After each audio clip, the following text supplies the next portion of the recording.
लोग बात करने वाले हैं फिटर ट्रेड थ्योरी के बारे में। फिटर ट्रेड थ्योरी में जितने भी सिलेबस है आज से हम लोग उनका एक एक करके डिटेल्स वीडियो करने वाले हैं। तो आज का हमारा जो फर्स्ट टॉपिक है, फाइल का फिगर दिख रहा है। थोड़ा सा फाइल के इंट्रोडक्शन के बारे में जानेंगे हम लोग कि फाइल क्या होता है। तो फाइल एक हैंड कटिंग टूल है जिसका प्रयोग हम लोग वर्कशॉप में किसके लिए करते हैं, तो धातुओं को काटने के लिए। यहाँ पर फाइल के फिगर के बारे में देखेंगे यहाँ, तो ये फाइल का ये जो पीछे वाला भाग होता है इसको बोला जाता है टैंक। ये आगे वाला ये जो भाग होता है इसको क्या बोलते हैं, फेस बोलते हैं। और इस फाइल के फेस पर ही क्या होते हैं, दांते कटे होते हैं। एक एक पॉइंट के बारे में इसका डिस्कस करने वाले हैं हम लोग। जैसे फर्स्ट पॉइंट है कि फाइल एक मुख्य हैंड कटिंग टूल है। उसके बाद नेक्स्ट पॉइंट है यह हाई कार्बन स्टील या टूल स्टील की बनी होती है। अब हाई कार्बन स्टील या टूल स्टील क्या होता है इसके बारे में थोड़ा सा समझेंगे हम लोग। जैसे स्टील को हम लोग क्या बोल सकते हैं, कार्बन की परसेंटेज मात्रा के आधार पर इसको अलग अलग नामों से जाना जाता है। अगर जिस स्टील में 0.15% से 0.3% तक कार्बन की मात्रा होती है उसे हम लोग बोलते हैं माइल्ड स्टील। माइल्ड स्टील नहीं तो और क्या बोल सकते हैं, लो कार्बन स्टील बोला जाता है। Low carbon steel. नेक्स्ट है, अगर जिस स्टील में कार्बन की परसेंटेज 0.3% से 0.6% तक होती है उसे हम लोग बोलते हैं medium carbon steel, MCS, medium carbon steel.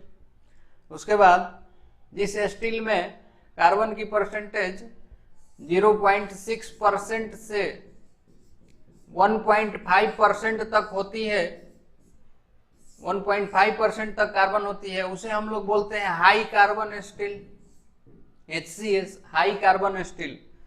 तो मुख्य रूप से हाई कार्बन स्टील के ही कटिंग टूल बनाए जाते हैं। यहाँ पर अब टूल स्टील क्या होता है इसके लिए समझते हैं हम लोग। टूल स्टील, तो टूल स्टील में कार्बन की परसेंटेज 1.06% से लेकर के 1.20% तक होती है। इसके अलावा इसमें और भी एल्वाइंग एलिमेंट मिले होते हैं, जैसे टंगस्टन जिसको W से सूचित किया जाता है, chromium, nickel, vanadium, cobalt, molybdenum इत्यादि। ठीक, तो इनको मिलाने से ये कटिंग टूल मटेरियल जो होता है इसका प्रॉपर्टी क्या होता है, इंप्रूव होता है। और खास करके बेस्ट मटेरियल के लिए आपसे कोई बोले तो इसमें से हाई कार्बन स्टील और टूल स्टील में से तो बेस्ट मटेरियल कौन सा होता है, तो टूल स्टील। इंपॉर्टेंट पॉइंट है ये, यहाँ से क्वेश्चन पूछा जाता है कि निम्न में से फाइल किस धातु की बनी होती है। तो फेमस जो ऑप्शन में आता है मटेरियल वो होता है हाई कार्बन स्टील। तो हम लोग आसानी से क्या कर सकते हैं, टिक कर सकते हैं। अगर टूल स्टील आ रहा है तो उसके लिए भी हम लोग कर सकते हैं। दोनों में बेटर चुनने की कंडीशन आएगी तो सबसे बेटर कौन सा होता है, टूल स्टील। ठीक है, नेक्स्ट हम लोग बात करते हैं नेक्स्ट पॉइंट के बारे में। नेक्स्ट पॉइंट है फाइलिंग एलवांस प्रायः 0.02 mm से 0.5 mm तक रखा जाता है। अब फाइलिंग एलवांस का क्या मतलब है, तो फाइल के द्वारा हम लोग जब धातु काटते हैं तो उसके लिए मिनिमम और मैक्सिमम मेटल की कंडीशन बताई जाती है कि मिनिमम कितना से कितना धातु काट सकते हैं और मैक्सिमम कितना धातु काट सकते हैं। तो फाइल के लिए एक रेंज में बताया जाता है कि सबसे कम अगर 0.02 mm हो और मैक्सिमम 0.5 mm तक की फालतू धातु है तो फाइल द्वारा हम लोग क्या कर सकते हैं, आसानी से काट करके निकाल सकते हैं। इसके बाद नेक्स्ट पॉइंट है टैंक को छोड़कर बाकी भाग हार्ड एवं टेम्पर किया होता है। यहाँ पर ये टैंक होता है फाइल का, इस भाग को छोड़ करके हम लोग ये फाइल का फेस जो होता है इसको क्या कर देते हैं, हार्ड एवं टेम्पर्ड कर देते हैं।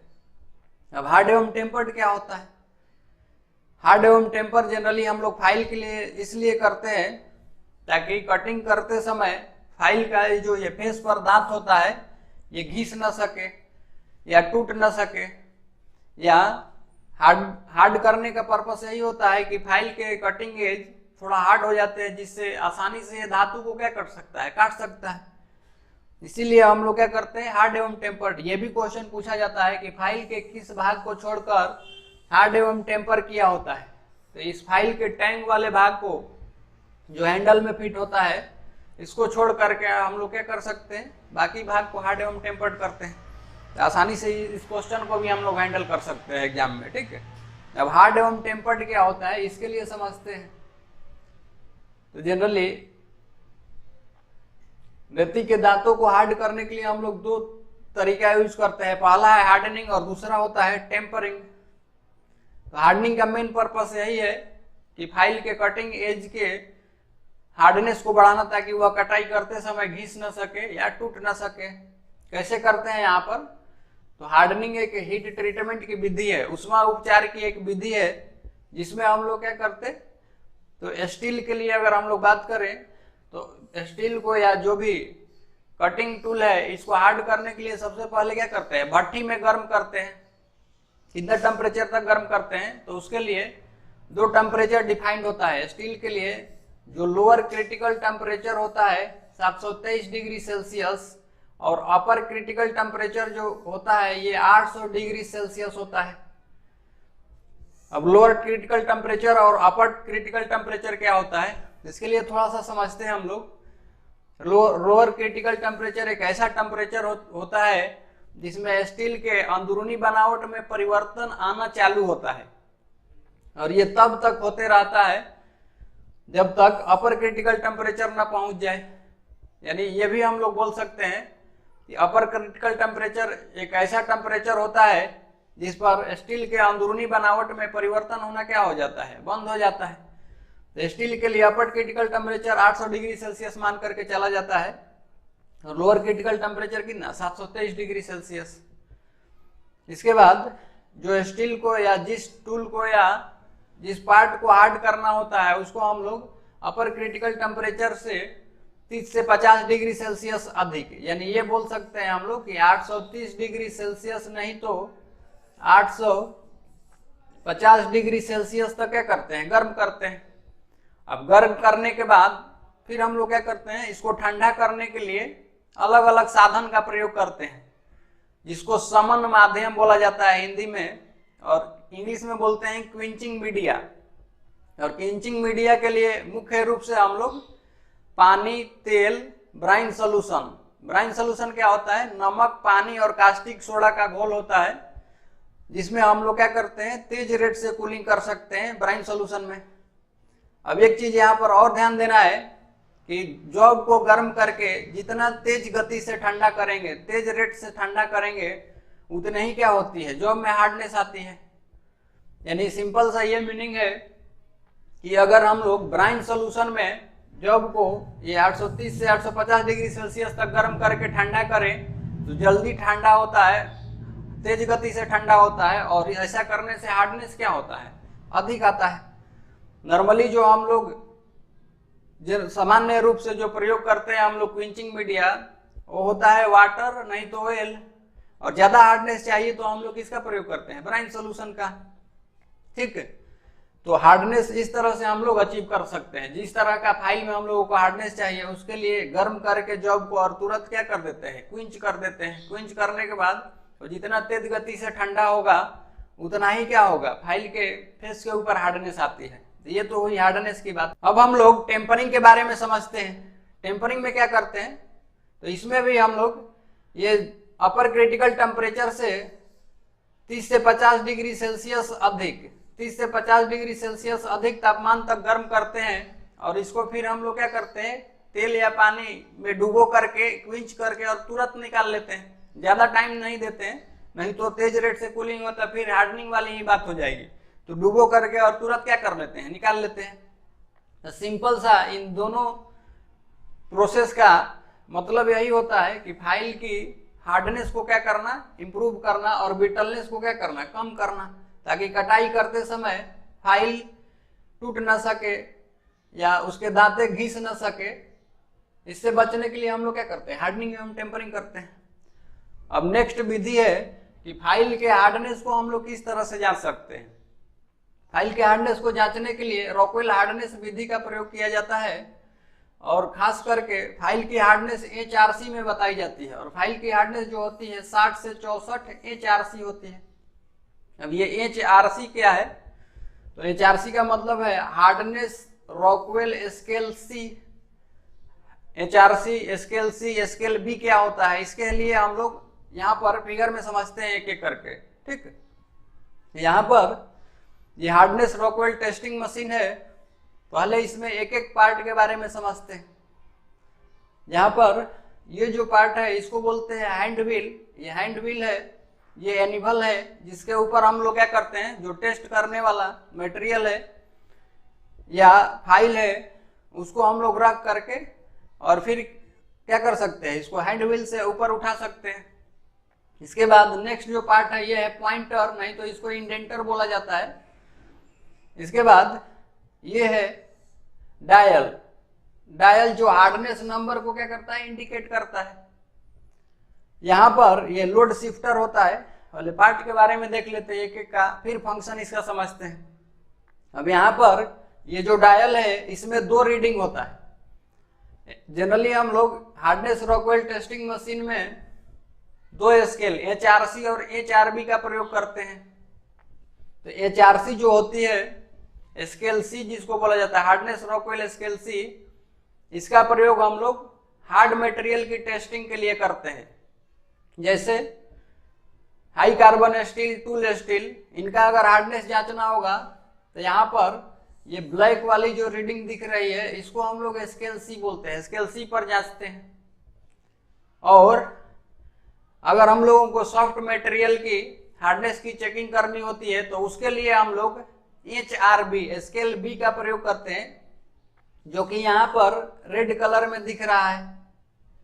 ठीक, तो दो स्केल है HRC और HRB डायल पर। अभी नेक्स्ट समझते हैं, ये जो इंडेंटर है, इंडेंटर ये स्केल C पर, जब स्केल C पर हम लोग प्रयोग करते हैं तो ये जो इंडेंटर होता है, ये इंडेंटर डायमंड का बना होता है। डायमंड का कौन शेप में होता है, एक एक पॉइंट को हम लोग डिस्कस करेंगे। डायमंड का इस तरह से कोनिकल शेप में बना होता है और इसका अगर एंगल कोई पूछे आपसे तो 120 डिग्री होता है। ठीक, इसके बाद हम लोग क्या कर सकते हैं, अगर स्केल B पर इस इंडेंटर के लिए बात करें तो B वाले के लिए जो इंडेंटर होता है वो बॉल टाइप होता है और जनरली इसका प्रयोग हम लोग सॉफ्ट मेटल के लिए करते हैं। बॉल टाइप इंडेंटर में इस बॉल का जो डायामीटर होता है, ये भी क्वेश्चन पूछा जाता है, 1.588 mm होता है इस बॉल का डायामीटर। ठीक, अब ये सारा काम करते कैसे हैं तो इसके लिए समझते हैं हम लोग। यहाँ पर ये हैंड व्हील है, जॉब को या स्पेसिमेन को जिसकी हार्डनेस टेस्ट करनी है उसको रख करके और ये हैंड व्हील को हम लोग क्या करते हैं, ऊपर की ओर उठाते हैं। यहाँ पर देख सकते हैं इस मशीन में, यहाँ पर ये जो स्पेसिमेन था ये इंडेंटर के साथ क्या है, टच में है। टच में आने के बाद हम लोग दो तरीके से लोड को अप्लाई करते हैं। सबसे जो पहला लोड होता है उसको माइनर लोड बोला जाता है, सबसे कमतर लोड। और ये दोनों स्केल पर, स्केल B और स्केल C पर ये जो लोड होता है 10 kgf का लगाया जाता है। 10 किलोग्राम फोर्स लगाया जाता है। और जो मेजर लोड होता है, अधिकतम लोड, वो होता है स्केल C पर 150 kgf यूज करते हैं हम लोग और स्केल B पर 100 kgf यूज करते हैं मैक्सिमम लोड। यहाँ पर ये माइनर लोड 10 kgf, ये कैसे पता चलता है तो इस हैंड व्हील को हम लोग इस तरह से इंडेंटर में टच करके और फिर क्या करते हैं, यहाँ पर ये डायल में एक छोटा एक स्केल होता है, इस पर देखते हैं। अगर ये छोटे डायल की रीडिंग अगर 3 पर, यहाँ पर रेड कलर का पॉइंट होता है, अगर 3 पर पहुंच जाता है तो ऐसा मान करके चला जाता है कि हमारा माइनर लोड क्या हो गया, अप्लाई हो गया। तो माइनर लोड इस तरह से अप्लाई करते हैं। मेजर लोड कैसे अप्लाई करते हैं? मेजर लोड को अप्लाई करने के लिए ये लोड शिफ्टर होता है। यहां से हम लोग स्केल सी पर मैक्सिमम 150 mm तक इस तरह से घुमा करके सेट कर सकते हैं। इस पर लिखा होता है रीडिंग। और स्केल बी पर कितना सेट कर सकते हैं? 100 kgf का लोड सेट कर सकते हैं। स्केल सी पर हम लोग इसको हम लोग 150 तक सेट कर दिए। उसके बाद इसमें एक लेवर होता है जिसे लोडिंग और अनलोडिंग लेवर कहा जाता है, जिसका प्रयोग हम लोग मेजर लोड को अप्लाई करने के लिए और हटाने के लिए करते हैं। यहां पर लोड शिफ्टर द्वारा 150 kgf लोड सेट करने के बाद हम लोग इस लोड को अप्लाई करने के लिए इस लेवर को क्लॉकवाइज डायरेक्शन में घुमा देते हैं।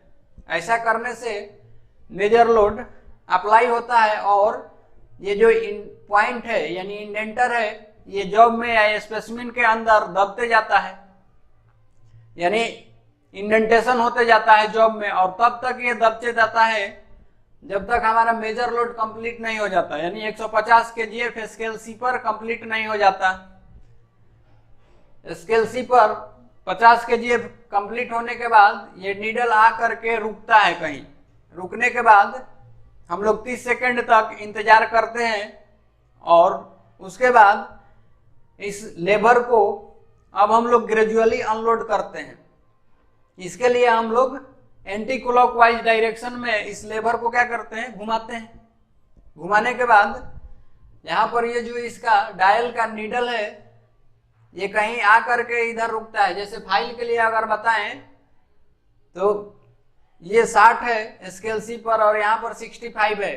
तो कभी कभी अलग अलग जब हम लोग टेस्ट परफॉर्म करते हैं तो फर्स्ट टेस्ट में मान लीजिए यहाँ 60 पर आकर के रुका, सेकंड में 62 पर आकर के रुका, थर्ड में 64 पर आकर रुका। तो यही क्या है, अलग अलग टेस्ट के लिए इसकी HRC है। जनरली कभी 60 आता है, कभी 64 आता है, इसीलिए फाइल की HRC रेंज में बताई जाती है 60 से 64 HRC। इस तरह से ये सारा काम करते हैं हम लोग। एक एक करके यहाँ पर चीजों को समझ लेते हैं। यहाँ पर स्केल सी पर जो हार्डनेस नंबर मिलता है हम लोगों को कितना तक फाइंड आउट कर सकते हैं? 0 से लेकर के और 100 नंबर तक। और स्केल बी पर 0 से लेकर 130 नंबर तक हार्डनेस नंबर रेंज होता है। नेक्स्ट एक एक पॉइंट को हम लोग यहाँ पर डिस्कस कर लेते हैं यहाँ से, और जो क्वेश्चन पूछा गया उसके बारे में भी डिस्कस कर लेंगे। जैसे फर्स्ट पॉइंट है HRC के लिए यूज्ड फॉर हार्ड स्टील।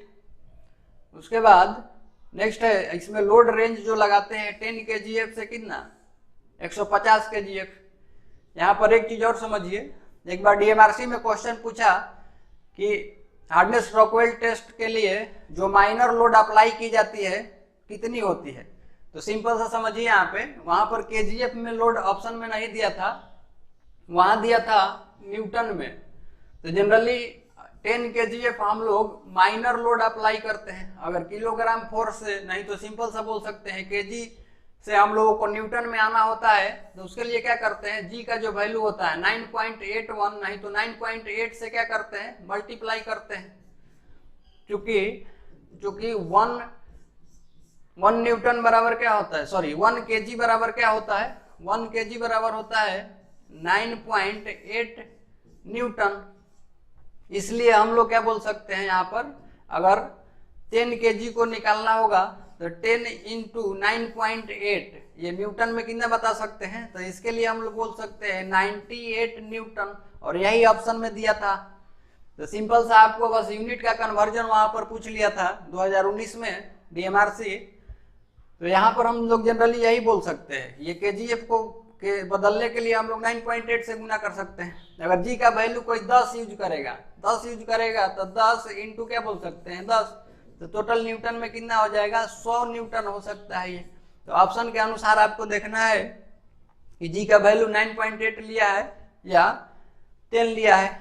तो जनरली हम लोग रिलेशन के अनुसार जो लेते हैं 9.8 लेते हैं, तो इसके अनुसार 98 न्यूटन बोल सकते हैं। यही क्वेश्चन पूछा था, तो आप लोगों को खाली यूनिट का कन्वर्जन वहां पर ध्यान देना था, बाकी सारा ये 10 kgf के हिसाब से ही लिया गया लोड है, माइनर लोड। अगर मेजर लोड पूछेगा तो उसी के अनुसार क्या कर लेंगे, फिर 9.8 से गुना कर लेंगे। नेक्स्ट पॉइंट है, इसमें जो टूल पॉइंट होता है किसका होता है, डायमंड का, और उसका एंगल होता है 120 डिग्री, कोन के जैसा होता है इसका शेप डायमंड का। और इसमें HRC रेंज जो होती है 0 से लेकर कितना होता है 100 नंबर तक। नेक्स्ट बात करते हैं हम लोग scale B, HRB, hardness Rockwell scale B.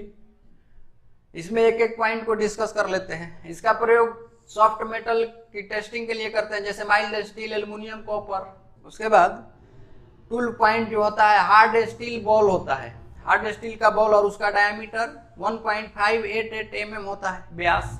इसको ध्यान देना है, ये पूछा जाता है क्वेश्चन, बॉल का डायमीटर। और लोड रेंज इसमें कितना होता है 10 kgf से 100 kgf। और HRB रेंज जो होती है यहाँ पर 100 से कितना तक ले सकते हैं 130 नंबर तक। ठीक, तो ये रहा है। नेक्स्ट है रेती के भाग, फाइल के पार्ट्स के बारे में अब हम लोग समझने वाले हैं।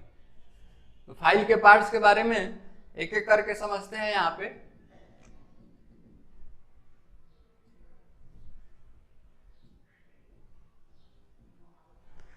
यहाँ पर ये फिगर में फाइल दिख रहा है, एक एक पार्ट को डिस्कस करते हैं यहाँ से। जैसे ये फाइल का ये वाला जो भाग है इसको हम लोग क्या बोलते हैं, टिप या पॉइंट बोलते हैं। उसके बाद ये चौड़ी फेस होती है, इसको हम लोग साइड नहीं तो फेस बोलते हैं। फाइल के लिए साइड नहीं तो फेस बोला जाता है। उसके बाद ये वाला जो भाग होता है इसको बोलते हैं एज, किनारा। इसके बाद ये वाली जो भाग होती है, ये जो आर्क के रूप में, कर्व के रूप में मुड़ी होती है, उसको बोलते हैं शोल्डर। इसके बाद फाइल के ये पीछे हिस्से पर जहां पर ये खाली भाग होता है इसको बोलते हैं हिल। इस खाली भाग को हिल बोला जाता है। और इस खाली भाग पर ही जनरली जिस कंपनी का फाइल होता है उसका नाम यानी लोगो, जैसे जेके फाइल है तो इस तरह से जेके लिख करके और ये लोगो दिया रहता है। नहीं तो फाइल का कौन सा फाइल है उसका नाम भी लिखा रहता है। जैसे सेकंड कट है तो यहाँ पर क्या लिख देगा, सेकंड कट, फाइल का नाम भी लिखा रहता है। इसके बाद ये जो पीछे वाला भाग जो हैंडल के अंदर होता है उसको बोला जाता है टैंक। ये जो भाग है ये फेरुल है। फेरुल क्या है तो इसके लिए समझते हैं यहाँ पे, ये हैंडल है। हैंडल किसका हो सकता है, मटेरियल बताएं तो प्लास्टिक नहीं तो लकड़ी का हो सकता है। तो ये हैंडल के आगे वाले भाग पर एक मेटल की रिंग चढ़ा दी जाती है और उसी रिंग को क्या बोला जाता है, फेरुल बोला जाता है। तो फेरुल का काम क्या होता है, तो जनरली फेरुल का काम यही है कि फाइल का जो टैंक हैंडल के अंदर होता है या फाइल उसको निकलने से बचाने के लिए, नहीं तो फाइल के टैंक में हम लोग हैंडल को फिट करते हैं तो उस समय ये फटने नहीं देता है हैंडल को, यानी क्रैकिंग से बचाता है। तो इसका भी पर्पस एग्जाम में पूछा जाता है कि फेरुल का क्या पर्पस होता है। उसके बाद ये फेस जो होता है, फेस पर ही क्या होते हैं, फाइल के दांते कटे होते हैं। अगर एक रो में दांत कटा हुआ है तो उसको सिंगल कट, अगर दोनों तरफ से क्रॉस करके दांते काटे गए हैं तो उसको क्या बोला जाता है, डबल कट। अभी नेक्स्ट एक इम्पॉर्टेंट जो पॉइंट है ये है, पूछ लिया जाता है एग्जाम में कि फाइल की लंबाई कहां से कहां तक ली जाती है। ये इंपॉर्टेंट क्वेश्चन है। तो फाइल की लंबाई हम लोग टिप से लेकर के, टिप या पॉइंट से लेकर के कहां तक बताते हैं, हिल की लंबाई तक बताते हैं। आगे सारे क्लासिफिकेशन में एक एक करके हम लोग डिस्कस करेंगे। और यहाँ पर इस टैंक वाले भाग को ही छोड़ करके क्या करते हैं, हार्ड एवं टेम्पर्ड करके रखते हैं। ये भी क्वेश्चन पूछा जाता है। एक एक इसका जो पार्ट है, जैसे टिप, टो या पॉइंट, उसके बाद फेस जिस पर दांते कटे होते हैं, किनारे, एज। और एज पर हमेशा ध्यान रखना है, ये जो किनारा होता है हमेशा एज पर सिंगल कट दांते कटे होते हैं। एक ही फाइल है हैंड फाइल, उसके एक किनारे पर दांते नहीं कटे होते हैं। सारे डिस्कस करेंगे आगे। नेक्स्ट है हिल, उसके बाद टैंक, उसके बाद शोल्डर, फिर हैंडल और फेरुल। इतना समझ में आया होगा आप लोगों को, ठीक है। आगे चलते हैं हम लोग। और यहाँ पर टैंक के बारे में थोड़ा सा देख लेते हैं। ये हैंडल के अंदर का भाग होता है, जो हैंडल के अंदर फिट होता है, इसी को हम लोग क्या बोलते हैं, टैंक बोलते हैं। नेक्स्ट है रेती का वर्गीकरण। तो रेती का क्लासिफिकेशन हम लोग 4 फैक्टर के आधार पर करते हैं, और वो 4 फैक्टर कौन कौन सा है? तो पहला है लंबाई के आधार पर, दूसरा क्लासिफिकेशन है कट के आधार पर, तीसरा है आकृति के अनुसार, शेप के अनुसार, और चौथा है ग्रेड के अनुसार।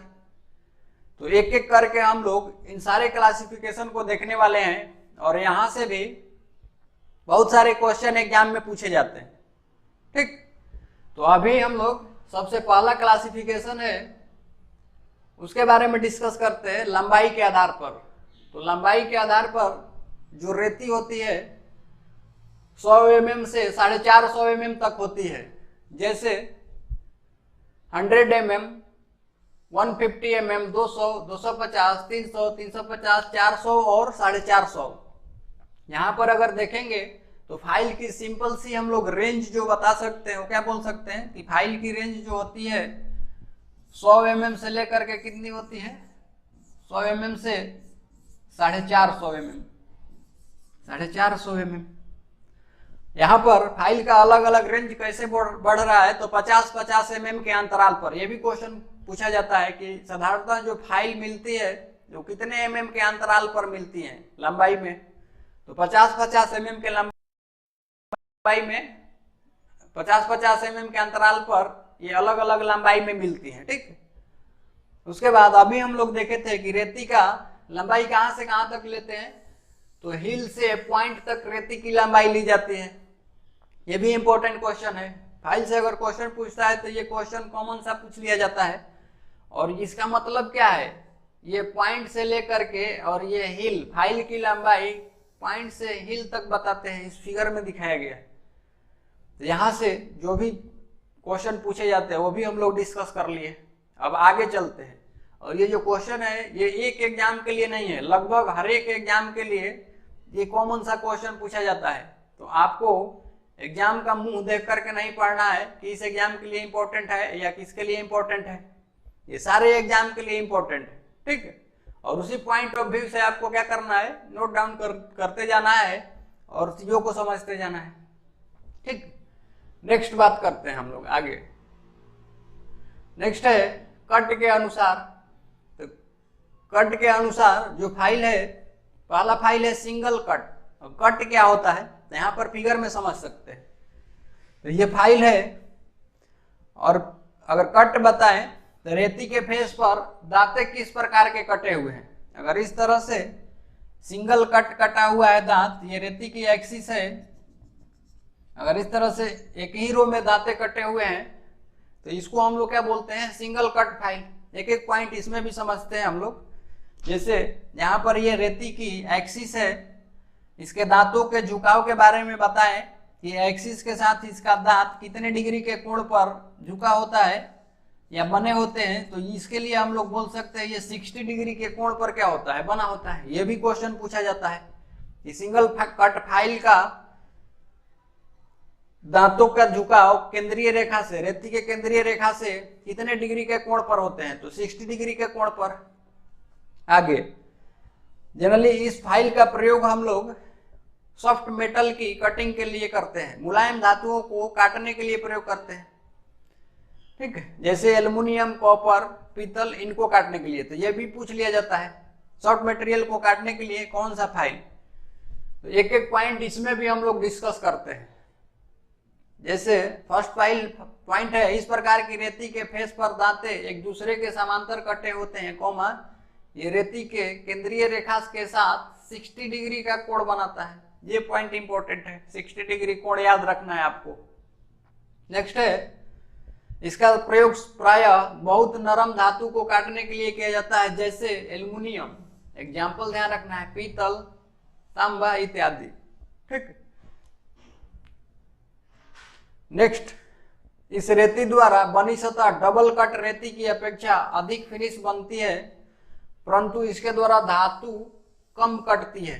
इसका मीनिंग क्या है, यहां पर समझिए, इस रेती का प्रयोग जनरली हम लोग फिनिशिंग के लिए कर सकते हैं। और ये किसके मुकाबले है, तो आगे हम लोग इसमें डबल कट पढ़ने वाले हैं। डबल कट के मुकाबले इसके द्वारा जब हम लोग धातु को काटते हैं तो फिनिशिंग अच्छी मिलती है, फिनिशिंग अच्छी मिलती है।